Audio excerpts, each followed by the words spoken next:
प्यारे दोस्तों नमस्कार। जेबीएस एकेडमी में आपका हार्दिक स्वागत करता हूं। आज आपके लिए फिर से एक वीडियो लेके आए हैं जो कि आप ये देखेंगे वृत्त से रिलेटेड है, क्लास 10 वालों के लिए है, जिसमें आप ये देखेंगे कि ये जो आपका थ्योरम लिखा है, थ्योरम बार बार आपके एग्जाम में पूछा जाता है। 4 नंबर 6 नंबर के क्वेश्चन आपके लिए पूछे जाते हैं।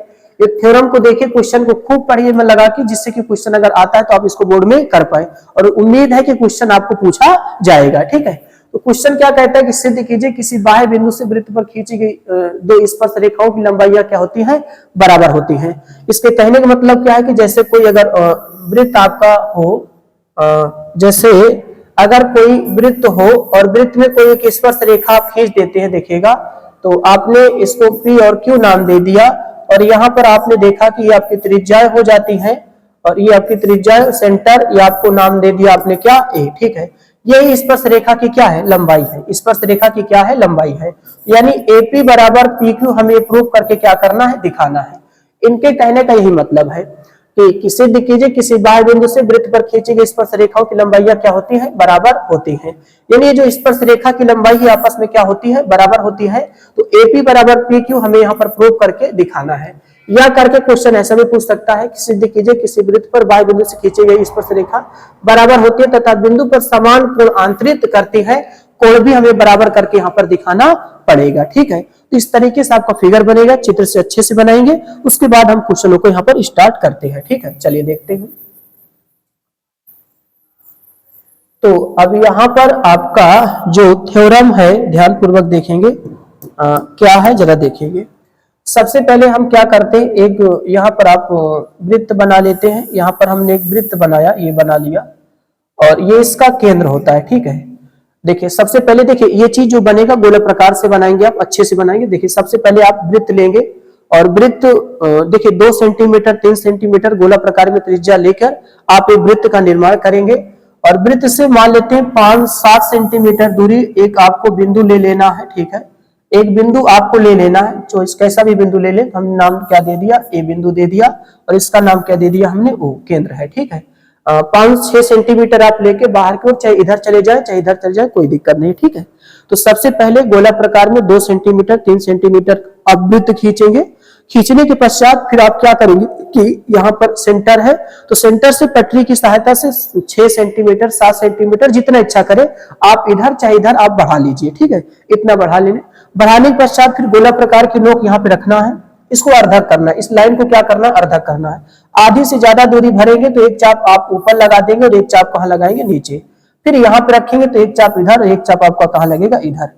फिर इनको आप डैश डैश करके क्या करेंगे, आपस में मिला देंगे। ठीक है, ऐसे डैश डैश करके क्या करा आपने, मिला दिया है ना। तो इनको क्या करेंगे, मिला देंगे।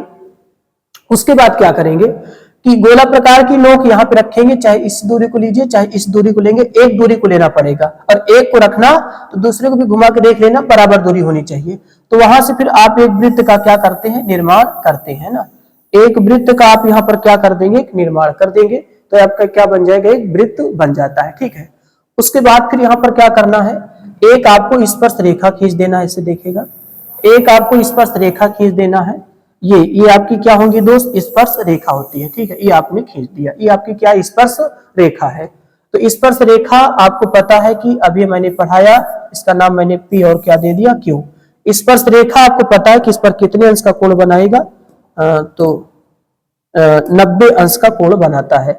देखिए अगर त्रिज्या यहाँ पर हम डाल देते हैं, त्रिज्या डाल दिया, तो यहाँ पर ये कितने कोण बनाएगा, 90 का। तो यहाँ भी कितने का कोण बनाएगा, ये 90 का कोण बनाता है। ठीक है, ये 90 अंश के कोण बनाते हैं। ठीक है, त्रिज्या स्पर्श रेखा पे 90 अंश का कोण बनाता है, ऐसा आपको कहना है।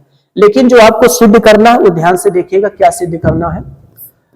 आपको जो सिद्ध करना है ध्यान से देखिएगा, क्या सिद्ध करना है कि AP जो है ना वो PQ के क्या है, बराबर हो जाए। ठीक है, यानी ये बाहर का बिंदु है, A से P और A से Q आपस में क्या हो जाए, बराबर हो जाए। ठीक है, ये आपको यहाँ पर प्रूव करके दिखाना है इसको।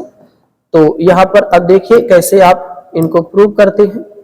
चलिए, तो AP बराबर PQ हमें प्रूव करके यहाँ पर इसको दिखाना है। ठीक, अब ध्यान पूर्वक यहाँ पर हम समझेंगे, अच्छे से देखेंगे।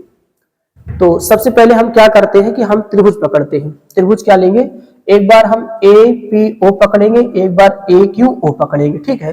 तो देखिए जब हम उपपत्ति अगर हम बात करते हैं कि उपपत्ति हम जब उठाएंगे तो यहाँ पर ध्यान दीजिएगा, एक बार त्रिभुज हम क्या लेते हैं AP और क्या O, तथा एक बार हम त्रिभुज क्या पकड़ेंगे OQ और O क्या O में, है ना, इसको हम पकड़ के चलेंगे, ठीक है।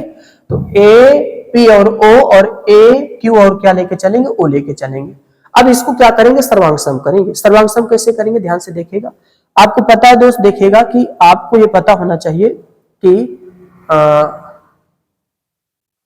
देखिए एंगल आपको देखिए APO बराबर एंगल AQO आपके पास ये क्या है, ये आप बताएंगे क्या है, समकोण है। क्या है, समकोण है, जो कि हमारा क्या है, एंगल है, ठीक है। ये समकोण है जो कि क्या है, एंगल है, ठीक है। एंगल हो गया। उसके बाद OP बराबर OQ मिल जाएगा। तो यहां पर आपको पता है कि OP बराबर आपको क्या मिलेगा, OQ। तो यहां पर लिखेंगे एक ही वृत्त की त्रिज्याएं, देखिए आप बराबर ऐसे नहीं कर सकते, उनको कंडीशन देना पड़ेगा। एक ही वृत्त की त्रिज्याएं आपस में बराबर होती हैं, आपस में बराबर होती हैं, और ये आपका क्या है, साइड हो जाता है, ठीक है। ये आपका साइड हो जाएगा। चलिए आगे देखेंगे, अब इनको समझेंगे। तो अब आगे देखें क्या है, और आपको पता है कि OA जो है ना, OA ये क्या है, उभयनिष्ठ भुजा है। उभयनिष्ठ आपकी भुजा हो जाएगी, और उभयनिष्ठ भुजा जिसको हम क्या कहते हैं, साइड कहते हैं, ठीक है। देखिए तो आपको पता है APO 90, AQO 90, OP OQ के बराबर, एक ही वृत्त की त्रिज्या बराबर, OA क्या है, उभयनिष्ठ है। तो यहाँ पर लिखेंगे यस AS सर्वांग समता से अब हमारा त्रिभुज क्या हो जाएगा, सर्वांग सम हो जाएगा। लिखेंगे कैसे, त्रिभुज APO सर्वांग सम होगा, और किसके होगा, त्रिभुज AQO के, ठीक है। ये हमारा सर्वांग सम हो जाता है। देखिए सर्वांग सम में आप यहाँ पर कैसा भी त्रिभुज लिखे कोई दिक्कत नहीं, लेकिन जब सर्वांग सम लिखे तो संगत कोण बराबर, जैसे आपने देखे APO उठा लिया तो A का तो संगत A होता है, लेकिन P का संगत कौन है, तो क्यों, क्योंकि वहां पे 90 थे, यहाँ भी 90 है, और O का संगत O होता है। अब यहाँ पे लिखेंगे, देखिए AP, देखिए AP किसके बराबर हो जाएगा, तो AP अब आपके पास किसके बराबर हो जाएगा, PQ के बराबर हो जाएगा। किसकी वजह से आप बताएंगे, CPCT की वजह से। CPCT इसका मतलब क्या होता है, corresponding part of congruent triangle, ठीक है। Corresponding part of congruent triangle आपका होता है, ठीक है। Corresponding part of congruent triangle होता है CPCT से। आपने इसको क्या कर दिया, बराबर कर दिया। यही तो हमें प्रूव करके इसको दिखाना था, ठीक है। ये बराबर कर दिया। आप चाहे तो देखिए AP AQ के बराबर, फिर लास्ट का 2 लास्ट के बराबर, फिर पहला तीसरा के बराबर कर सकते हैं, ठीक है। लेकिन जो जरूरत है हमने प्रूव कर दिया। साथ में इनके एंगल भी तो आपस में क्या होंगे, बराबर होंगे, ठीक है। कैसे, जरा देखिएगा, ध्यान पूर्वक देखिएगा।